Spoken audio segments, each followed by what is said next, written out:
जो 94 लाख जो गरीब परिवार है जिसके यहाँ नौकरी नहीं है उसको राज्य सरकार जो है 2 लाख रुपया देने का काम करेगी उस परिवार को। और यही नहीं, जिसके पास अपना जमीन नहीं है, जिसके पास अपना जमीन नहीं है उसको जमीन खरीदने के लिए 1 लाख रुपया देने का काम करेगी। और घर बनवाने के लिए जमीन है, घर नहीं है, पक्का झोपड़ी में रहते हैं लोग, वैसे लोगों को 1,20,000 का मदद करेगी ताकि वो अपना कमरा पक्का बना सके। कुछ लोग तो कह रहे थे कि 22 में पक्का मकान पूरे देश में बन जाए। जरा पूछिए 22 तक बना कि नहीं बना। हम लोगों ने तो सर्वे कराया तो इतना परिवार गरीब रहा। अरे भाई इसीलिए ना, अब यही ना मुख्यमंत्री जी हम लोग कह रहे हैं कि 2.5 लाख करोड़ रुपया खर्च होगा। लोगों कोई भूमिहीन नहीं रहेगा, सबका पक्का मकान रहेगा, रोजगार के लिए मदद के लिए 2 लाख रुपया मिलेगा। तो यानी राज्य सरकार पे अगर ये काम हम कर रहे हैं तो 2.5 लाख करोड़ का खर्चा हम लोगों के पास आए। अब हम लोग यही कह रहे हैं कि केंद्र सरकार से हम लोग विशेष राज्य का सहायता मांग कर रहे हैं कि आप दे दीजिए। अगर बिहार सरकार अपने बलबूते करे तो 50,000 करोड़ रुपया हर साल लगेगा, यानी 5 साल में ये जाकर के काम पूरा होगा। और अगर सहायता हमको विशेष सहायता मिल जाएगी तो 2 साल में गरीबी जो है वो खत्म हो जाएगा बिहार से।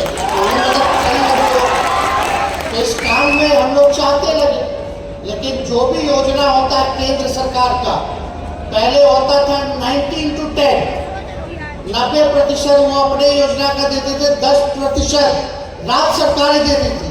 अब क्या हो गया है, ये नाम बदल दे रहे हैं योजना का और राज्य सरकार पर बोझ डाल रहे। अब तो ऐसा हो गया कि 50% उनको देना पड़ता है और 50% राज्य सरकार को देना पड़ता है। तो हम लोग तो यही कह रहे हैं कि जो राज्य का हिस्सा है वो कम हो जाए, क्योंकि आपका योजना है, आपका केंद्र का नाम होता है, हर चीज आप करते हैं, लेकिन पैसा हमारा लगता है, नाम आपका होता है। तो कम से कम इस हिसाब से काम होना चाहिए। तो ये काम तो हो ही गया। और पिछला चुनाव में तो हम लोग वादा किए थे, अभी सुमित बता रहे थे कि भाई नौकरी तो जरूरी है, सबको मिलना चाहिए सरकारी नौकरी जो है, लेकिन इसके लिए क्राइटेरिया है, हर चीज है, एग्जाम होता है, परीक्षा होता है, बहाली निकाली जाती है। बिहार ऐसा पहला राज्य है पूरे देश में, एक राज्य आप नाम बता दीजिए जहां एक साथ 1,25,000 को नियुक्ति पत्र बांटा गया हो। 1 लाख बता दो, अभी 1 साल ही हुआ है। और उससे पहले 70,000 बहाली पुलिस में हुआ था, जो 10,000 नियुक्ति पत्र एक साथ हम लोगों ने बांटा था मुख्यमंत्री जी के नेतृत्व में। यानी केवल गृह विभाग और जो बहाली लगभग 2.25 लाख शिक्षकों की आई शिक्षा विभाग में, अब फिर से 1.25 लाख का जो है बहाली निकाल दिया गया सेकेंड फेज का। तो समझिए कि लगभग 3 लाख तो ऐसे केवल 2 विभाग में हो गया है।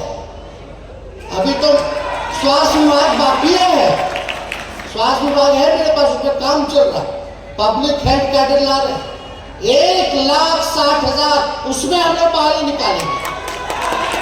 तो हर जगह अगर मिला लीजिए तो 2 साल में लगभग 5 लाख लोगों को सरकारी नौकरी दिया जाए। अभी हो गए लगभग 2.25 लाख के आसपास। तो आप समझिए कि ये 1 साल में इतना नौकरी मिल रहा है। आप सुन लो, 1 साल में 2 करोड़ कौन लोग दे रहा है? कहां गया 1 साल में 2 करोड़? तो हमको तो इस पे कोई विषय में कुछ कहना नहीं है। हम लोग कलम बांटने का काम करते हैं, वो लोग तलवार बांटने का काम करते हैं। आप लोगों को तय करना है कि कलम वालों का साथ दोगे कि तलवार वालों का। अरे हम लोग कलम बांटेंगे तो आप लोग समझ रहे हैं ना। बहुत लोग बोलता था भैया अपना तो शादी कर लिया, बच्चा हो गया, अब हमने के कब रोजगार मिले कि हम भी शादी करेंगे। अभी अवसर मिला है, बहुत लोगों का नियुक्ति पत्र मिला है, अब लोग भी शादी कर ले। तो आप लोग सब लोग समझ रहे ना, चटपट वाला सरकार है, फटफट काम होता है यहाँ। तो इसलिए आप सब लोगों से यही कहना है कि हम लोग इस दिशा में काम कर रहे हैं और 5 साल ये पूरा सरकार हम लोग करेंगे। और जो 10 लाख सरकारी नौकरी का जो वादा किया था, वो वादा नहीं बल्कि प्रण है, उसको हम लोग पूरा कर करके दिखाने का काम ना देखें। तो इसलिए आप सब लोग यहाँ, सारण की जनता सब लोग यहाँ आए हैं और जल्दी हमको भी आना है यहाँ बाबा हरिनाथ का आशीर्वाद लेने। कुछ दिनों पहले ही लालू जी और हमारी माता यहाँ आकर के आशीर्वाद लेके गए हैं और हम भी आएंगे अपनी बेटी कात्यायनी के साथ और अपनी आप लोगों के भौजाई के साथ।